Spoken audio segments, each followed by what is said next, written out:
Arham academy में आपका स्वागत है। आज बात बिहार के नियोजित शिक्षकों को मिलने वाले सेवा निरंतरता और वेतन संरक्षण के लाभ के संबंध में। जब 2012 में पंचायत नगर निकाय शिक्षक नियोजन नियमावलियां बनी तो उसमें कहा गया कि प्राथमिक का शिक्षक अगर विभाग से अनुमति लेकर नए नियोजन इकाई में योगदान करता है तो पूर्व की सेवा अवधि के आधार पर उसे वेतन संरक्षण का लाभ दिया जाएगा। इसके लिए अधिसूचना संख्या 429 दिनांक 22 जून 2012 जारी किया गया, जिसमें सेवा निरंतरता और वेतन संरक्षण का लाभ देने की बात कही गई। इसके बाद अधिसूचना संख्या 1769 दिनांक 24 नवंबर 14 में भी कहा गया कि जो लोग टीईटी क्वालिफाई हैं और नए नियोजन इकाई में पुराने नियोजन इकाई से अनुमति लेकर के योगदान करते हैं तो उनको वेतन संरक्षण का लाभ दिया जाएगा। लेकिन एक और बदलाव आया 5 जुलाई 2019 को अधिसूचना संख्या 864 में, जिसमें छठे चरण में नियोजन की प्रक्रिया के लिए मार्ग निर्देश दिए गए थे और उसमें कहा गया कि नए नियोजन इकाई में जाने पे कोई लाभ नहीं दिया जाएगा।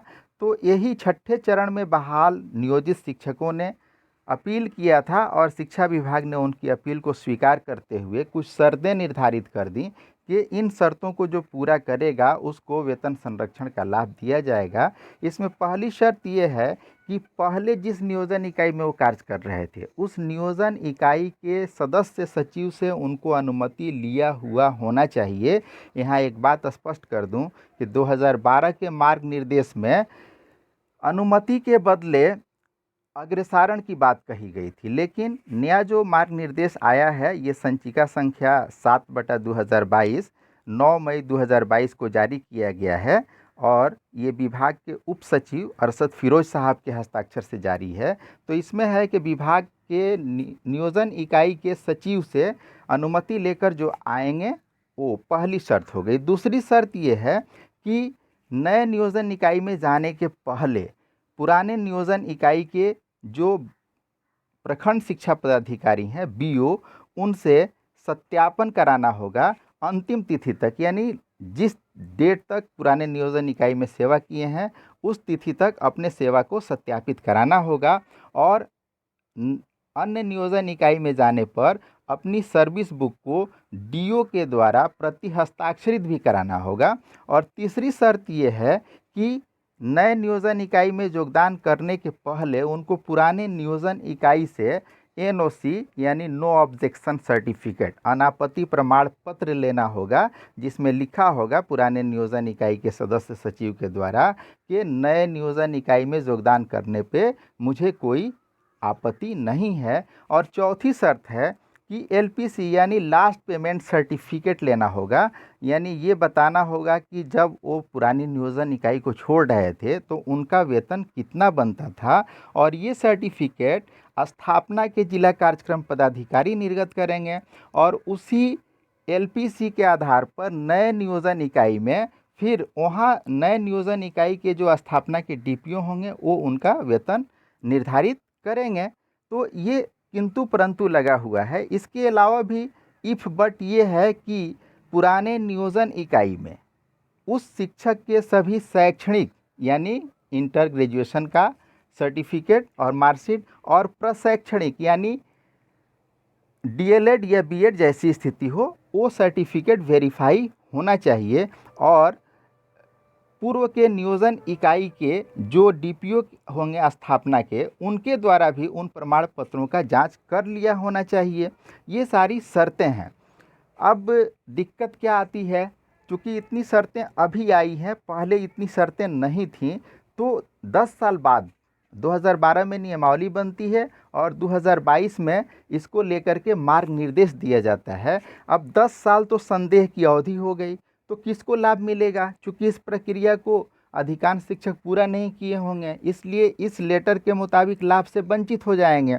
लेकिन मुझे विश्वास है कि उनको ज़रूर लाभ मिलेगा, क्योंकि लाभ नहीं मिलने की स्थिति में वो न्यायालय का दरवाज़ा खटखटाएंगे और न्यायालय हमेशा संदेह का लाभ उसी व्यक्ति को देता है जो पीड़ित हो। क्योंकि विभाग के स्तर पे 10 साल पहले ये मार्ग निर्देश जारी किया जाना चाहिए, लेकिन ऐसा विभाग कर नहीं सका। इसलिए सभी शिक्षक जो प्राइमरी से पहले से प्राइमरी में नियोजित थे और 2012 की नई नियोजन नियमावली बनने के बाद किसी नए नियोजन इकाई में गए हैं या अपने ही नियोजन इकाई में हैं, तो उनको सेवा निरंतरता देते हुए वेतन संरक्षण का लाभ दिया जाएगा।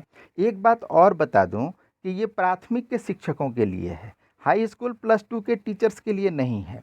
एक अधिसूचना संख्या 1366 7 जुलाई 2022 को जारी की गई थी और उसमें कहा गया था कि कोई माध्यमिक शिक्षक अगर नए नियोजन इकाई में जाता है तो उसे पूर्व की सेवा के आधार पर कोई लाभ नहीं दिया जाएगा। ठीक है, लेकिन यहाँ एक बात का निर्देश देना विभाग भूल गया कि अगर कोई शिक्षक अपने ही नियोजन इकाई में रह जाता है, यानी हाई स्कूल में था और फिर से प्लस 2 में बहाल हुआ लेकिन उसी नियोजन इकाई में है, तो उसके लिए क्या किया जाएगा? यहाँ विभाग मौन है। और अफसोस की बात तो ये है कि विभाग आज तक मौन है। प्राथमिक के शिक्षक को तो वेतन संरक्षण और सेवा निरंतरता का लाभ देने का आदेश निर्गत हो गया, लेकिन हाई स्कूल टीचर को नहीं हुआ। तो जब भी प्राथमिक के शिक्षक चाहेंगे उनको इसका लाभ मिलेगा, लेकिन ये आसानी से नहीं मिलेगा। संभव है कि फिर न्याय निर्णय के लिए इनको न्यायालय का दरवाज़ा खटखटाना पड़े और न्यायालय निश्चित रूप से इनको इसका लाभ देगा। और मुझे लगता है कि अब प्राथमिक के शिक्षकों को ये लाभ मिल गया है तो माध्यमिक के शिक्षकों को भी ये लाभ मिलेगा, क्योंकि नियोजन नियमावली एक प्रकृति के है और प्राथमिक से लेकर उच्च माध्यमिक तक के लिए सबसे पहले 2006 में नियोजन नियमावली बनी और 2012 तक एक समान रही, लेकिन 2012 से उसमें विसंगतियां आने लगी, प्राथमिक की नियमावली अच्छी होने लगी और पता नहीं हाई स्कूल के लिए जो नियोजन नियमावली बनी वो अच्छी क्यों नहीं बन पाई। तो उसकी पीड़ा माध्यमिक और उच्च माध्यमिक शिक्षक जरूर भुगत रहे हैं और अभी लंबा भुगतना भी पड़ेगा, क्योंकि जब तक संघर्ष नहीं करेंगे, जागरूक नहीं होंगे, मांग नहीं रखेंगे, तब तक लाभ नहीं मिलना है। मैं समझता हूं कि ये जानकारी आपको अच्छी लगेगी। हाँ, कुछ चीज़ें और मैं बता दूं, जैसे सेवा निरंतरता और वेतन संरक्षण एक लाभ है, ये सभी लाभ नहीं हैं, बहुत सारे लाभ मिलते हैं। जैसे एक तो सेवा अनुभव का लाभ है, तो सेवा अनुभव का लाभ आप चाहे जितने नियोजन इकाई में किए, जिस अवधि में किए, सब जोड़ के मिलेगा। इसके लिए आपने सीएल लिया हो, मेडिकल लिया हो, मातृत्व अवकाश लिया हो, अध्ययन अवकाश लिया हो, तो उस अवधि की सेवा ब्रेक नहीं होती है, वो सेवा यथावत बनी रहती है और ये सब सेवा अनुभव में काउंट होता है। लेकिन असल लाभ, जैसे अभी तो सेवा निरंतरता और वेतन संरक्षण का लाभ प्राइमरी टीचर को दिया जा रहा है, तो ये एक महत्वपूर्ण लाभ है, लेकिन संपूर्ण लाभ नहीं है। संपूर्ण लाभ में कुछ और चीज़ें हैं, जैसे एक होता है एसीपी, एश्योर्ड कैरियर प्रोग्रेशन, सुनिश्चित वृत्ति उन्नयन, यानी 10 साल, 20 साल, 30 साल की सेवा करने के बाद थोड़ा उच्च कैडर में प्रमोशन हो जाता है, वो निश्चित रूप से होता है, तो उसका लाभ इसके आधार पे नहीं मिलेगा, उसके लिए अलग से कोई पत्र जारी होगा तभी मिलेगा। एक और है वरीयता का लाभ, जब वरीयता सूची बनेगी तब भी इस आधार पे लाभ नहीं मिलेगा। एक और लाभ है प्रमोशन का लाभ, जैसे एचएम पद पे प्रमोशन के लिए, हालांकि अब ये व्यवस्था भी ख़त्म हो रही है, क्योंकि एचएम की डायरेक्ट बहाली बिहार लोक सेवा आयोग के द्वारा होने जा रही है। लेकिन पहले चूँकि 50% सीटें बाई प्रमोशन भरी जाती थी, तो इसमें भी इसका लाभ नहीं मिलेगा, यानी एसीपी का लाभ, वरीयता का लाभ और प्रमोशन का लाभ, ये सारे लाभ अभी भी नियोजित शिक्षकों को नहीं मिलेंगे। हाँ, सेवा अनुभव सामान्य सी बात है, ये मिल रहा है, मिलेगा।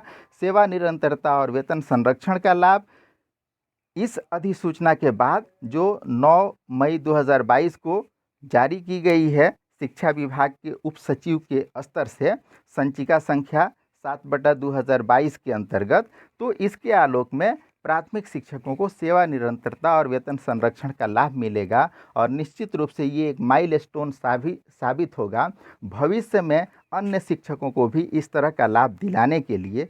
मैं समझता हूँ कि हाई स्कूल से प्लस 2 में गए शिक्षकों को भी वेतन संरक्षण का लाभ और सेवा निरंतरता का लाभ पे विभाग शीघ्र निर्णय लेगा। आपको ये जानकारी अच्छी लगी तो इसके लिए बहुत बहुत धन्यवाद।